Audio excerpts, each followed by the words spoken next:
브리핑이 마무리되는 순간 한 남성이 연단에 오릅니다.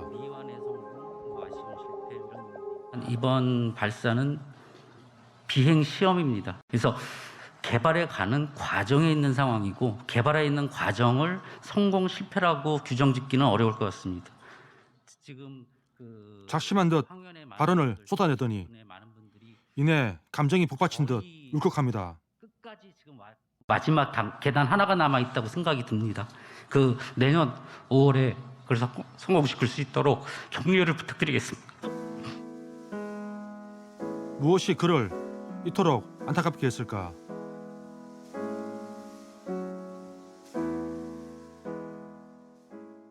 오, 4, 3, 엔진 점화, 6.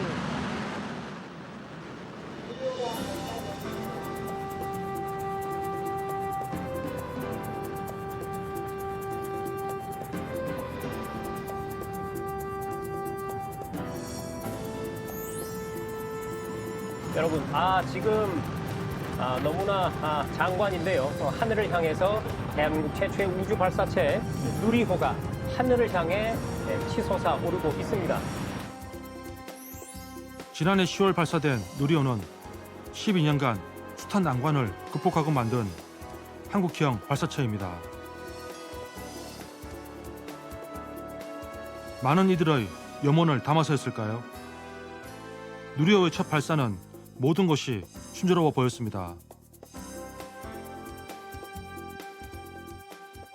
이제 우리도 실제 로켓을 조그맣지만 만들어 봤지만 이 정말 조그만 한 6kg, 7kg 되는 그 정도 로켓을 쏘는데도 거의 반년에서 1년 정도를 거의 한 10명, 12명 이런 동아리 인원들이 모두 투자를 하게 되거든요. 연구원분들이 얼마나 많은 노력을 하셨을지 상상도 안 되는 것 같습니다. 그토록 염원하던 우주 발사체 독립에 성공하는 듯 보이던 그때 위성 모사체가 700km의 고도 목표에는 도달하였으나 7.5km/s의 목표 속도에는 미치지 못하여 지구 저궤도에 안착하지 못했습니다. 당시 누리호는 목표 고도까지 비행하는 데는 성공하지만 3단 엔진이 계획보다 일찍 중지되며 위성 모사체를 궤도에 안착시키진 못합니다.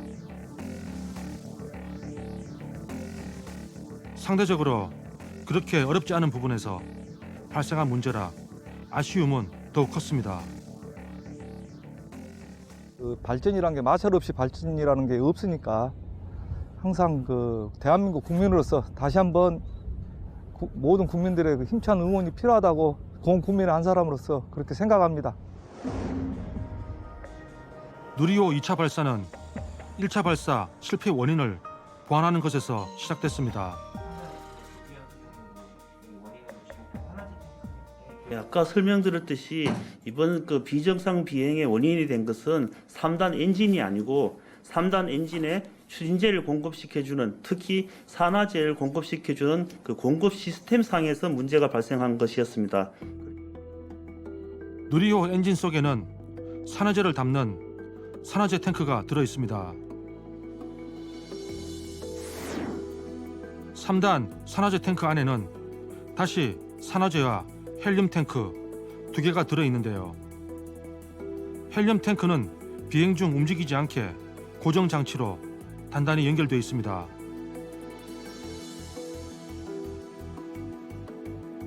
문제는 부력이라는 변수를 제대로 고려하지 않았다는 점입니다.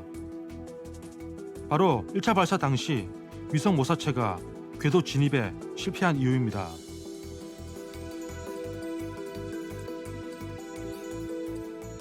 이에 따라 연구진은 2차 발사에 앞서 3단 산화제 탱크 보완에 집중합니다. 헬륨 탱크를 고정하는 부위에 대한 설계 변경을 통해서 충분히 견딜 수 있도록 이제 설계를 바꾸었습니다.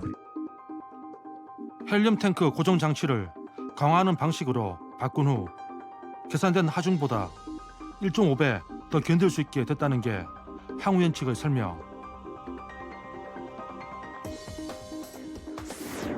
산화제 탱크 맨홀 덮개도 내구성을 보강합니다. 변화하는 환경에 보다 안정적으로 비행할 수 있게 하기 위해서입니다.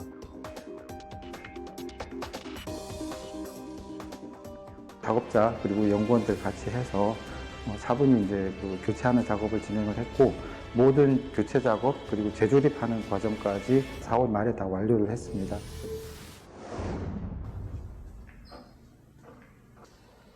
강대현 씨가 보고 있는 건 초소형 인공위성입니다.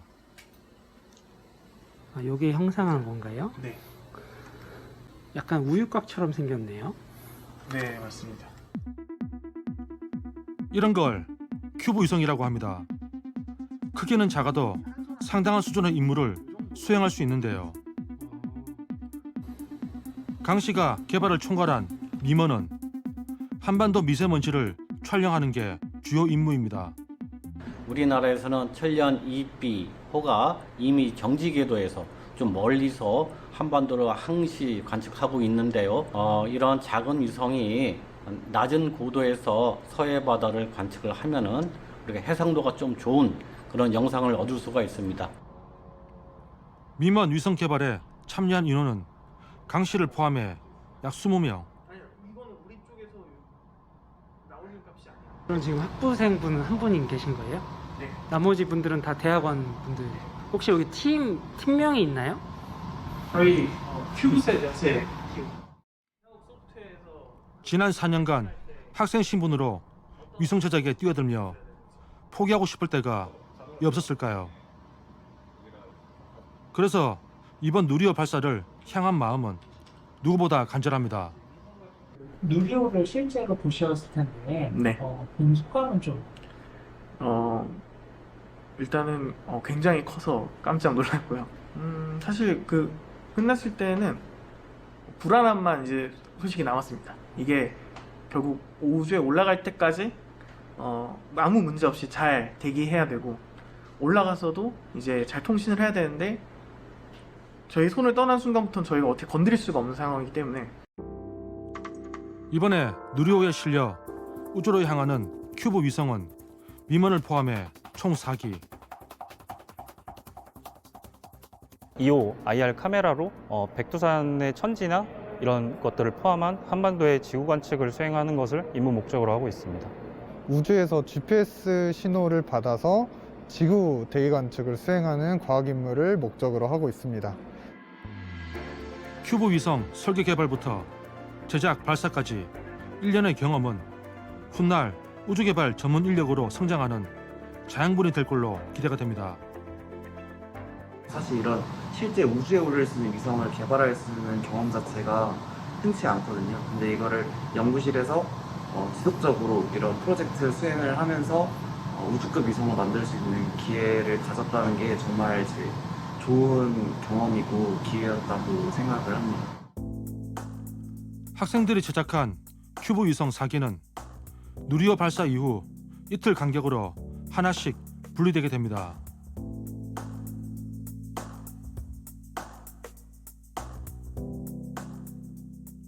이후 하루에 2번 정도 한반도 상공을 지나며 촬영한 영상을 지상으로 송출하게 되는데요. 학생들은 첫 교신에 성공하는 그때를 손꼽아 기다리고 있습니다. 첫 교신하게 되면 기분이 좀 어떠실 것 같습니다. 아마 처음 신호를 받기만 해도 아마 기분이 날아갈 것 같을 것 같고요. 그리고 그 다음으로 중요한 게 저희가 쏜 신호를 위성이 또 들어야 돼서 만약에 그거에 대한 답까지 오면은 사실상 저희는 거의 성공 직전이라고 보기 때문에 아주 기쁠 것 같습니다. 위성 모형이 실렸던 지난해와 달리 실제 위성이 탑재가 된 점도 2차 발사의 특징입니다. 성능 검증 위성은 한국형 발사체 궤도 투입 성능을 검증하기 위해서 개발된 무게 180kg, 크기 가로 세로 1m 이내의 실험 위성입니다. 성능 검증 위성의 1차 목표는 한국형 발사체가 우주 공간 속에서 얼마만큼 정확하게 위성을 분리해 줄 수 있는가를 검증하는 것입니다. 작년 10월에 1차 발사 때 각 단의 연수라든지 그다음에 각 단의 분리라든지 이런 것들에 대한 어떤 많은 것들의 기능 검증은 이루어졌는데 정말 아쉽게도 이제 최종적으로 발사체가 위성을 갖다가 이제 궤도에 안착시키지 못했죠. 그래서 이번에는 지난번에 검증했던 것들에 대해서 한 번 더 잘 작동하는지를 검증하는 것과 동시에 최종적으로 이제 위성을 궤도에 잘 진입시키는 이런 것까지 한번 보는 이런 이제 시험이라고 보시면 될 것 같습니다. 그간 국내 개발 핵심 위성 부품들이 우주에서 잘 작동하는지 확인하는 목적도 있습니다.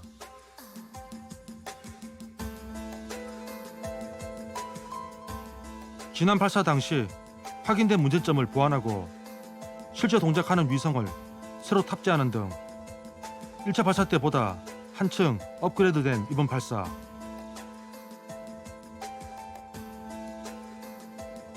변하지 않는 것도 있습니다. 누리호의 심장이라 불리는 75톤 액체 로켓 엔진이 대표적입니다.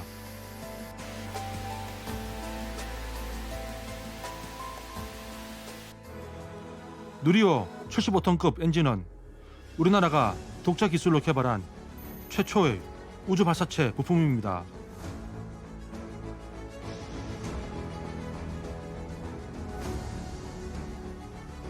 영하 180도에 달하는 극저온의 액체산소와 윤소시 발생하는 3300도의 초고온을 모두 견딜 수 있게 제작됐는데요. 전 세계에서 75톤급 액체 엔진 개발에 성공한 나라는 6개국.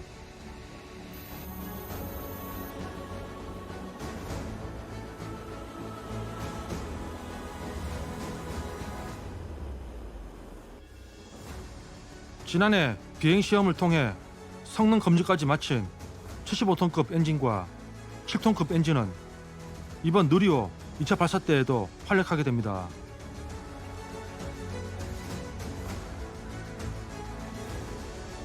이로써 우리가 개발한 중대형 액체 로켓 엔진 신뢰도 또한 한층 높아질 걸로 기대가 됩니다. 15C인데 그 F150 H3 15C잖아. 하나당 진지한 토론의 대상은 3D 프린팅부터 절단, 가공까지 전부 자체 제작한 로봇입니다. 이제 이 로봇 같은 경우에 저희가 항공우주연구원 쪽이랑 이제 해서 앞으로 달에 로봇을 보낸다면 컨셉으로 만든 프로토타입 로봇고 일반적인 형태입니다. 일반적인 형태고 안에 기어가 이제 있어서 바퀴가 한쪽이 이제 요철을 만나서 들리더라도 이제 전체 바퀴가 골고루 힘이 분산돼서 땅에 이제 잡고 있게 해서 이제 접지력이나 이런 주파 능력을 올리게끔. 반면 나머지 두 개는 소형화 추세에 맞게 개발한 것들인데요. 우주선 안에 쉽게 용이하다는 이점이 있습니다. 이러한 형태의 로봇 같은 경우는 이제 접이식으로 만들어서 이제 공간이나 이런 것에서 이제 더 이제 착륙선 안에 들어가기 좋게 만들어서 이제 실제로 임무를 할 때 이제 펼쳐져서 운행을 하도록 만든 로봇고, 이제 저 로봇 같은 경우에는 이제 바퀴 2개만 가지고 동작하는 로봇입니다. 바퀴 2개만 가지고 이제 인간이 쉽게 갈 수 없는 곳의 탐사 장비를 개발하는 이 회사. 달도 그중 하나인데요. 달 표면에는 아주 고운 월면토가 두텁게 깔려 있습니다. 아폴로 시대 때 가져온 흙들을 가지고 그 흙들을 많이 가져오진 못했고 이 소량 가져온 흙들을 이제 통해서 이제 그걸 복제를 해서 인공적으로 달 토양들을 만든 겁니다. 실험용. 지구의 흙보다 상대적으로 균질하고 고운 탓에 그 위를 안정적으로 이동할 수 있는 바퀴 형태를 개발하는 게 달 탐사 로봇 개발의 관건.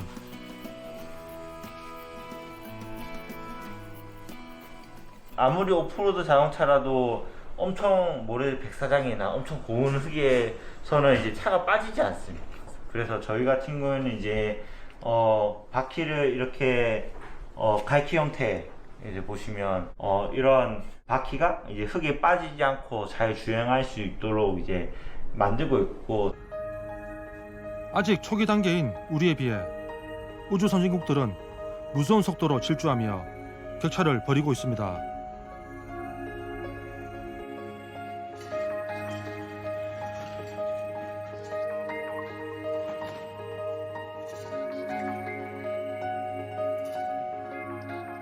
이처럼 달 탐사 로봇 개발이 불이 붙은 건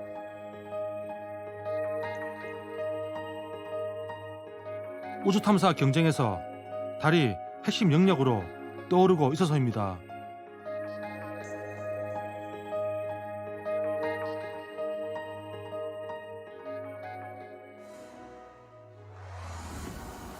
한국은 올해 8월 대한민국 최초의 달 탐사선 다누리가 발사를 앞두고 있습니다.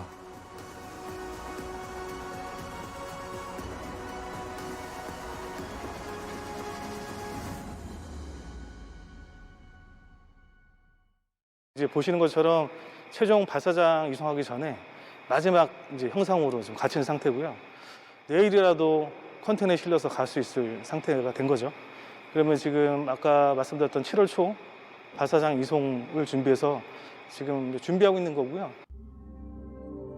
발사 후 4개월 반을 비행해 달 궤도에 도착한 대한민국 첫 번째 우주 탐사선인 다누리는 다양한 과학 임무를 수행하게 됩니다. 그중 한국천문연구원이 개발한 폴캠은 세계 최초로 달 탐사선에 탑재되는 평광 카메라입니다.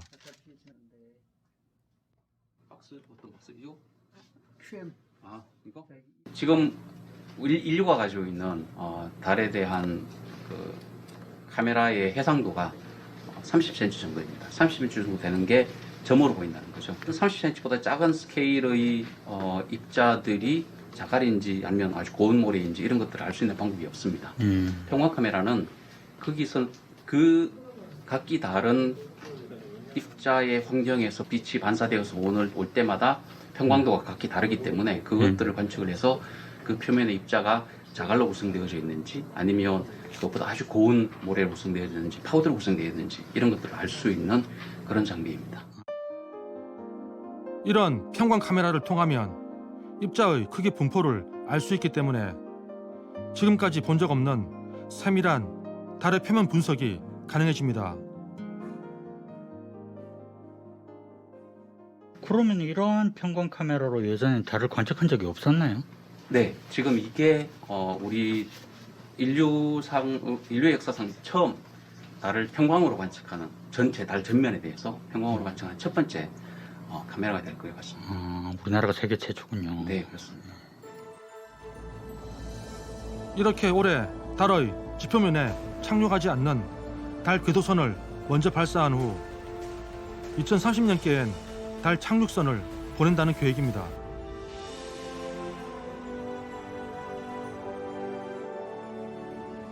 바야흐로 대한민국 우주시대가 눈앞에 다가온 건데요.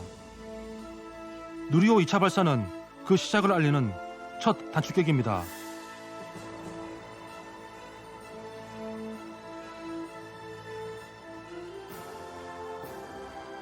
누리호 발사에 성공하게 되면 한국은 독자적인 우주 수송 능력을 확보한 곳으로 확실하게 인정받게 됩니다.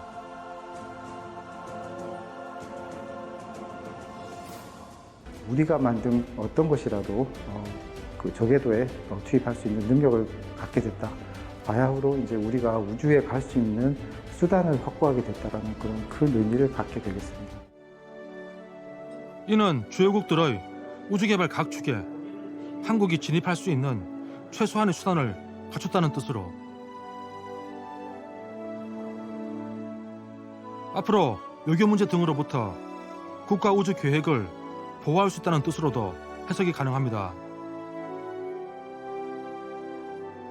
그것뿐만이 아니더라도 예를 들어가지고 우리나라가 위성을 이제 발사를 하고 싶은데 그 위성에 다른 나라에 가져가기에 또 다른 나라에 유출되면 굉장히 곤란한 이런 이제 최신 기술이 적용이 됐다든지 또는 이제 시장 상황이 뭔가 지금 발사체 서비스 시장 상황이 굉장히 뭔가 달라져가지고 이제 발사를 할 수 있는 발사체를 구하기 힘든다든지 사실 이런 상황 언제든지 일어날 수 있기 때문에 우리가 독자적인 발사체를 가지고 있으면 외부 환경의 영향을 덜 받고 필요할 때 이제 발사를 할 수 있다는 그런 장점이 있겠죠. 당장 내년 차세대 중형 위성 3호를 시작으로 현재 개발 중인 인공위성들이 누리호에 실려 우주로 올려보내지게 됩니다.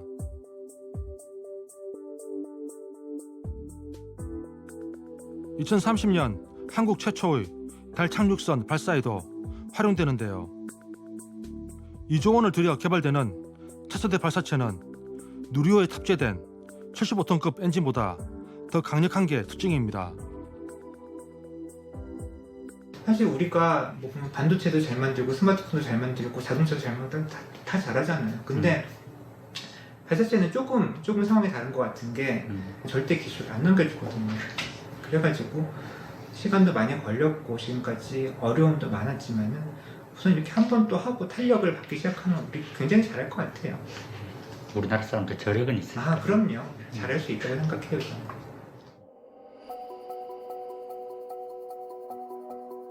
조립을 마친 누리호가 8개월 만에 다시 모습을 드러냅니다.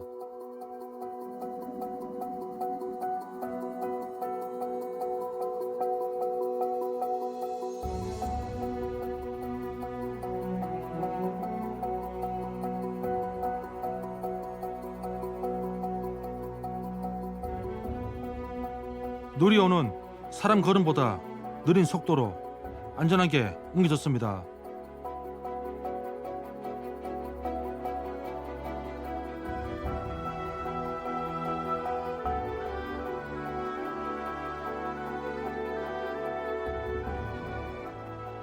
드디어 하늘을 향해 우뚝 선 누리호.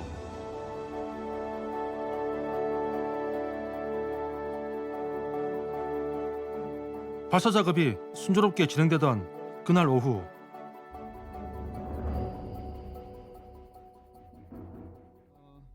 돌발 변수가 발견됩니다.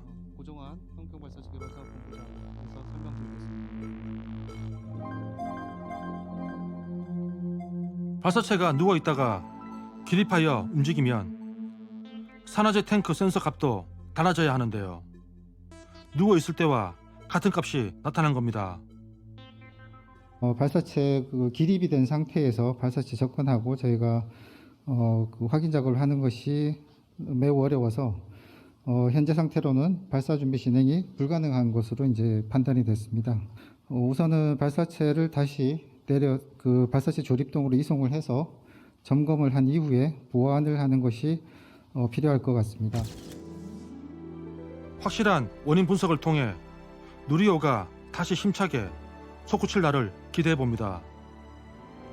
우주 강국을 향한 누리호의 도전은 멈추지 않았습니다.